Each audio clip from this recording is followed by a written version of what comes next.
Сәлем достар, менің каналыма қош келдіңіздер. Бүгін сіздермен бірге осындай ерекше кешкі аспен бөліскім келіп отыр. Дәмі өте дәмді болып шығады және отбасыларыңызды осындай әдемі тағаммен қуантыңыздар. Ең алдымен қызып тұрған майға жуамызды қызарғанша қуыртып аламыз.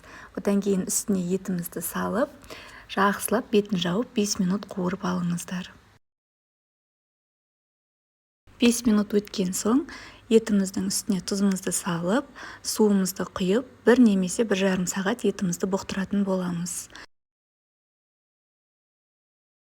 Ендігі кезекте қамырымызды илейтін боламыз. Ыдысқа жұмыртқамызды, тұзымызды және жылы суымызды салып, жақсылап араластырып, қолға жабыспайтын қатты қамыр илейтін боламыз. Жақсылап иі қанғанша әдемілеп 5-6 минут илеңіздер. Өйткені қамыры бұл жерде осылай қатты және иі қанған болуы міндетті. Қамырымызды қатты қып илеп, бетін жауып 5 минутқа қойып қоямыз.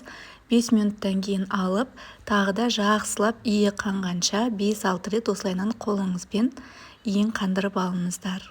Содан кейін барып, үшінші кезекке келген кезде барып, қамырларыңызды жақсылап, жұқалап жаятын боласыздар.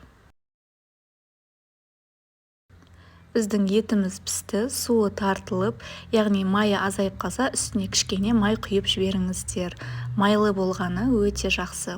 Енді кейбір адамдар майсыз ұнатады, майсыз ұнайтын болса, шамалы майын аз салыңыздар.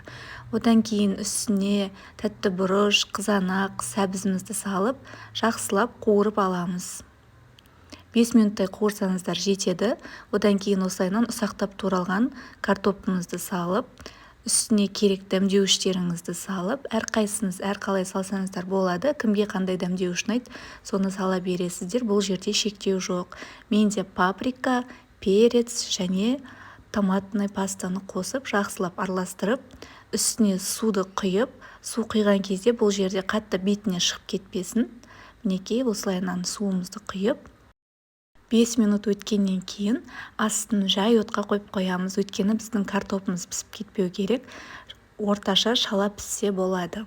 Одан кейін қамырымызды алып, жақсылап, жұқалап жайып аламыз.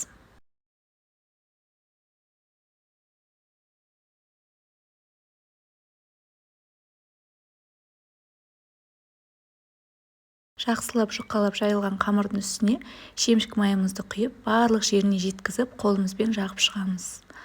Негізі бұл тағамда көбінесе укроппен чеснокты қосып жатады арасына қамырдың, ал біз үйде укроп онша ұнатпаймыз. Сол себепті арасына үккіштен өткізілген мен сәбізді салдым.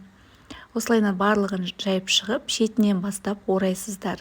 Видеода барлығы анық көрсетіліп тұр. Егер түсінбеген жерлеріңіз болса, комментарийге жазып сұрасаңыздар болады. Одан кейін осылайынан бөлшектерге бөліп, әдемілеп турап аламыз.